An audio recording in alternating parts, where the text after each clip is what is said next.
million highway just started, and we are heading to Silverton.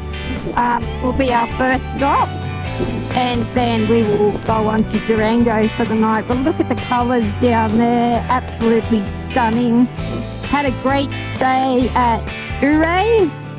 We stayed at Box Canyon Lodge and Hot Springs and took advantage of the hot springs.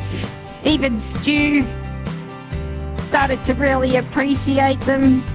13 degrees on the outside, but 41 in a tub is pretty excellent for us.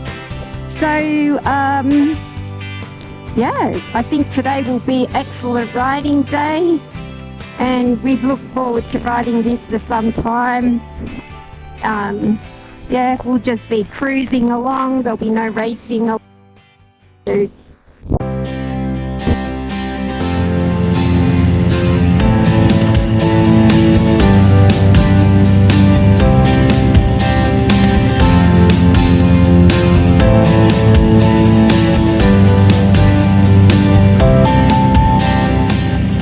Welcome you all to Ouray in Colorado. Today we left Redstone, a historic coal mining district on Colorado 133, and we've just arrived in Uray, which is the northern bookend of the famous $1 Million Highway. We left Redstone this morning with ice covering our bikes, so to say it's a bit cool, that's an understatement. However, it turned out a beautiful day, riding through Black Canyon of the Gunnison, Colorado 92, then south in Colorado 550, to just arrive in Ouray.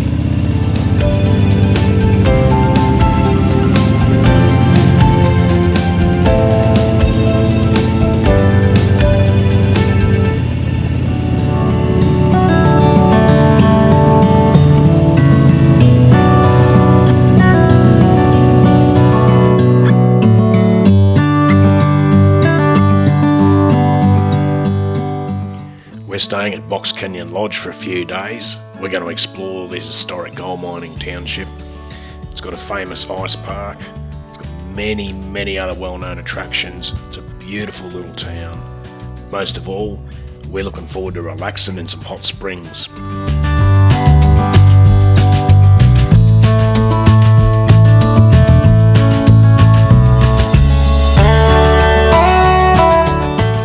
Ouray is a high alpine community. It sits at about 7,800 feet and it's got a permanent population of around 1,000 people.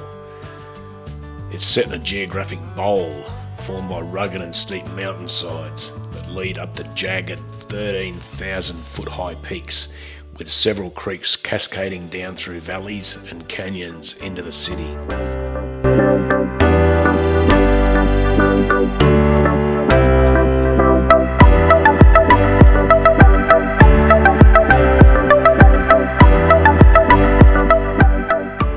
First afternoon in Ouray, we started to explore the town and its many, many historic buildings.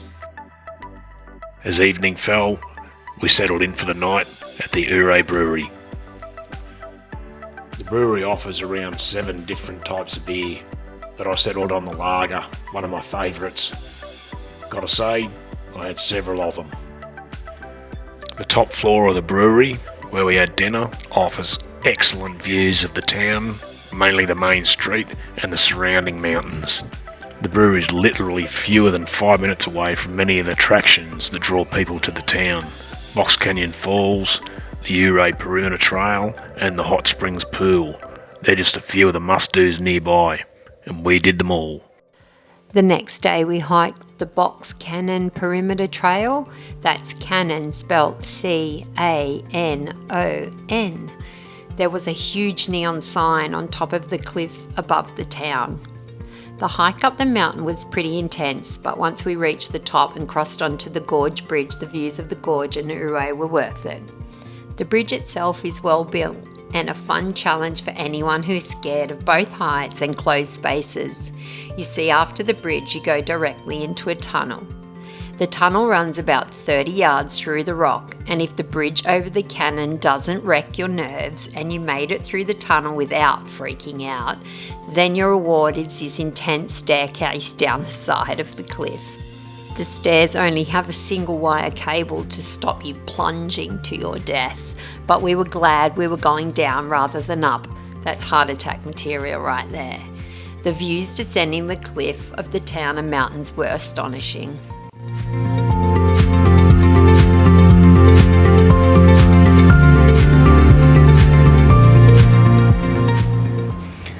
After we descended the cliff, we hiked to Box Cannon Falls. The 500-foot hike starts off fairly steep but levels out with steel catwalks. The waterfalls are climax at Canyon Creek, which spills thousands of gallons of water each minute over the 250-foot falls into the Oncompagre River. You can witness this breathtaking attraction both above and below the waterfall. It thunders down into a quartzite canyon narrowly surrounded by 100-foot walls.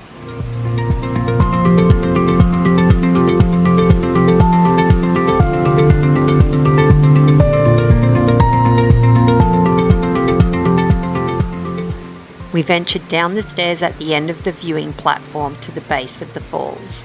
The quantity of water roaring down was unbelievable and the sound was deafening.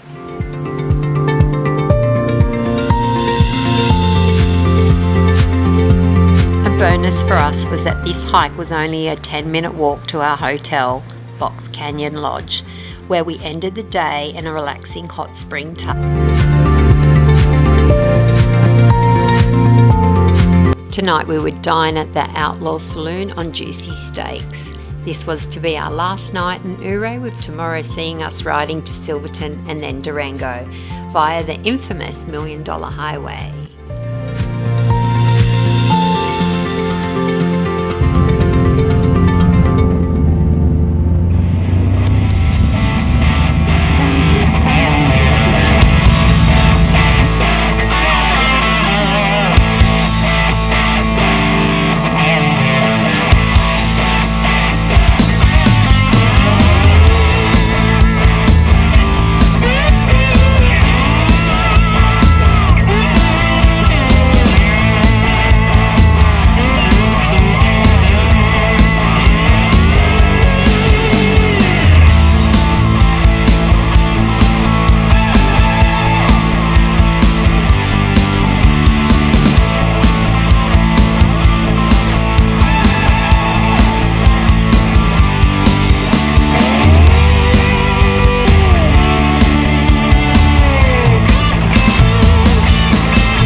No one knows why it's called the $1 Million Highway. Folklore says it cost $1 million for workers to construct every sketchy mile along the 3 mountain passes. Others say there's $1 million worth of gold ore in the pavement that was used as the road base. The $1 Million Highway, also known as US Route 550, is a scenic and treacherous mountain road that runs through the heart of the San Juan Mountains in southwestern Colorado. With stunning views of towering peaks, deep gorges and alpine meadows, the highway is a popular destination for adventure seekers, road trippers, outdoor enthusiasts and bikers. However, the road's narrow lanes, hairpin turns and steep cliffs have also earned it a reputation as one of the most dangerous roads in America.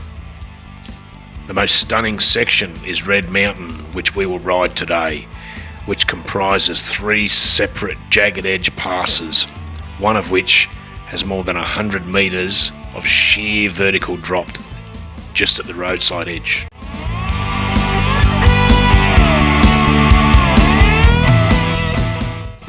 There are no guardrails on this highway either, because as the most avalanche-prone highway in North America, when snow inevitably covers the road, the plough trucks need to be able to quickly push it over the edge to clear the way for truck traffic that supply the remote mountain towns.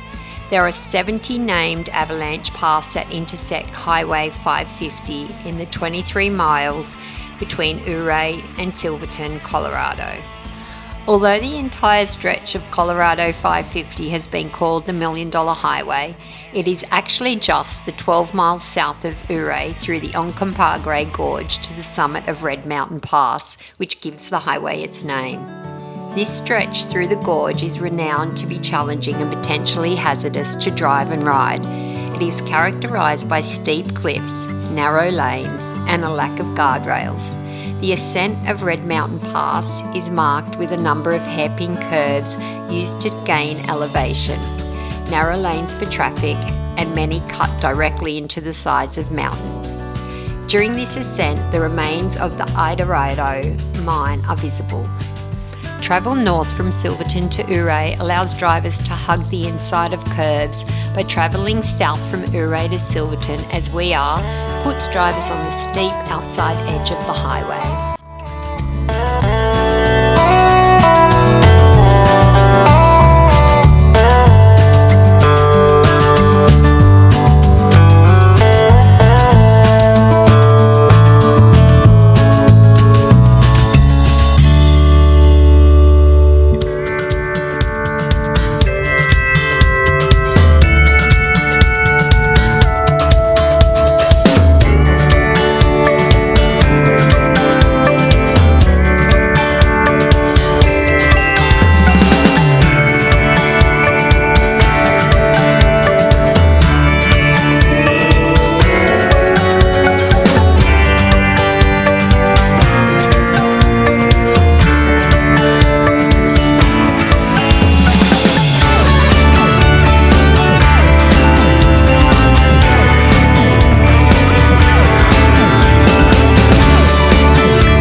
Yep, that's snow. We're on our way to Durango to have a new front tyre fitted to my bike, and it starts snowing, and here I am with a bald front tyre. So we slow down, we take it a bit more easy. But despite the great views and road, it's so frigid we just want to get to Silverton to warm up with a coffee beside a fire. This is one of the coldest we've been on a bike ride. It's only 23 miles to Silverton from Ouray, but it's taken forever and we're only halfway. We left this ride too late in the season, but we'll definitely return and ride it again one summer.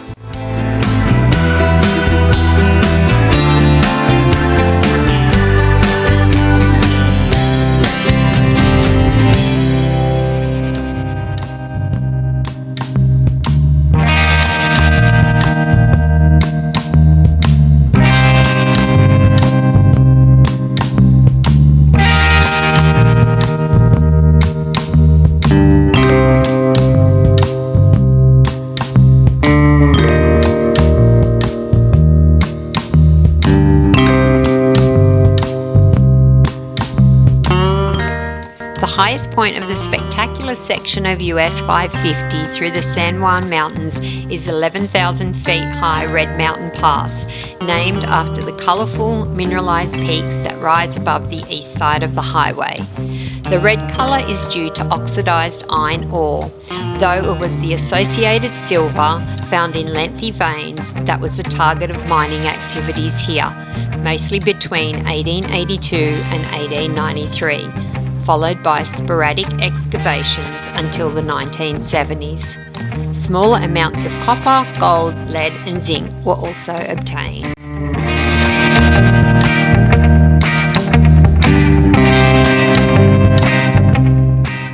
The Red Mountain Mining District extends for over 5 miles from the pass northwards to Ironton Park, a marshy, flat-floored valley 1,500 feet lower. At its peak, the whole area included nearly 40 mines and 6 small towns: Albany, Congress, Chattanooga, Gooston, Ironton and Red Mountain, which was the most populous, though little remains of any of these.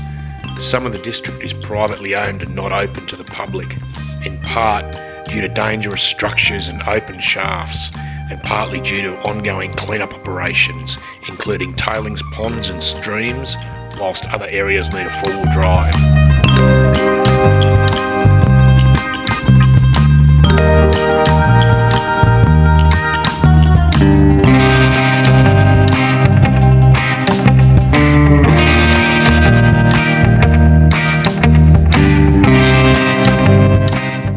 In 1883, this metal-laden swath of alpine mines combined produced more than $250 million worth of minerals in today's money. This is pretty astounding given that most of the mines completely closed within 30 years after construction.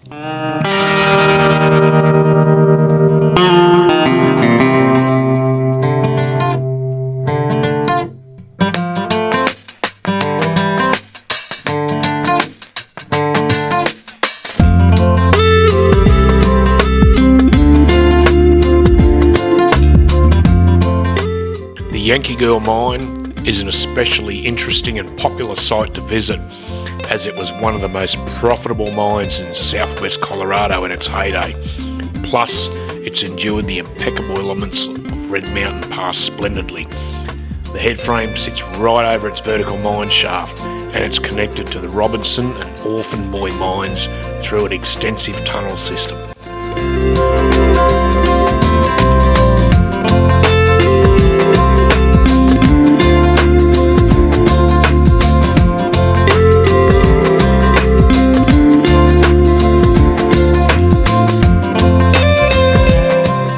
The Dorado mine is about halfway between Ouray and Silverton. It's the site of the Treasury Tunnel, a rugged version of today's subways that extended over 100 miles of tunnels through the Red Mountain Mining District. Nearby are various homes that are still standing from their days of the silver boom 140 years ago.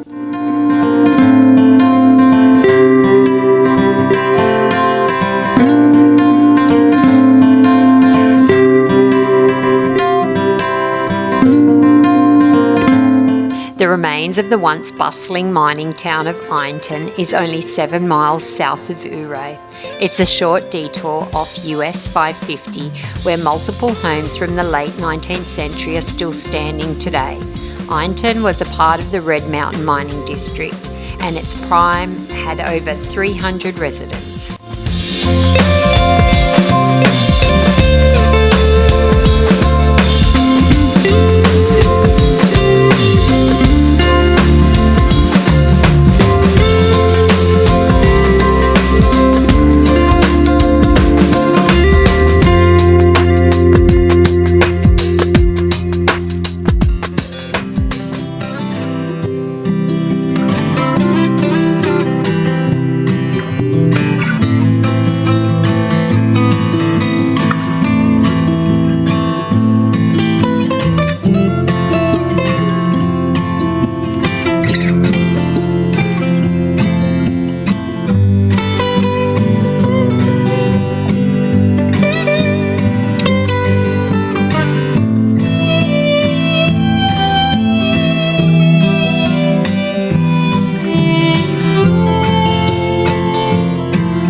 This is Silverton.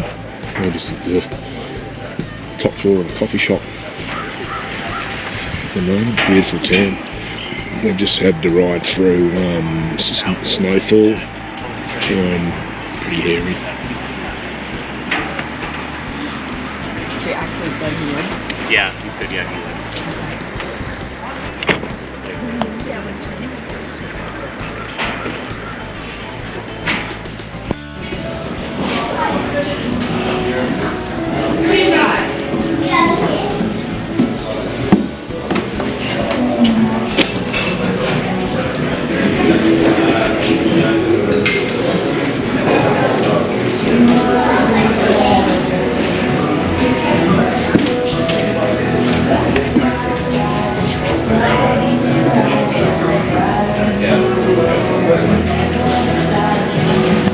Hang on, Dom.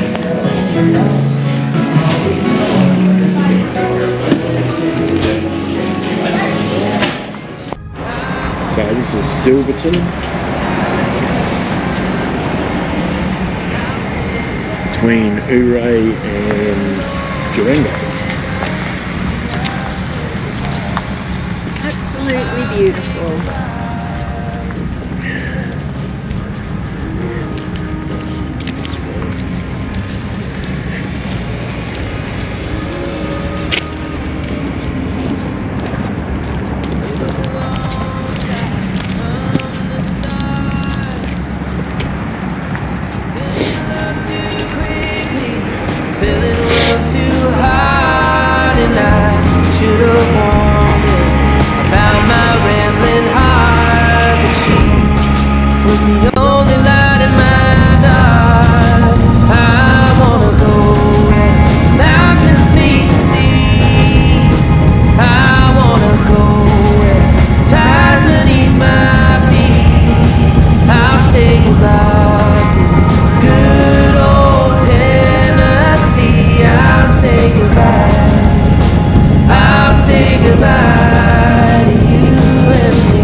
I wanna go where mountains meet the sea, and I wanna go where the tide's beneath my feet, and I'll say goodbye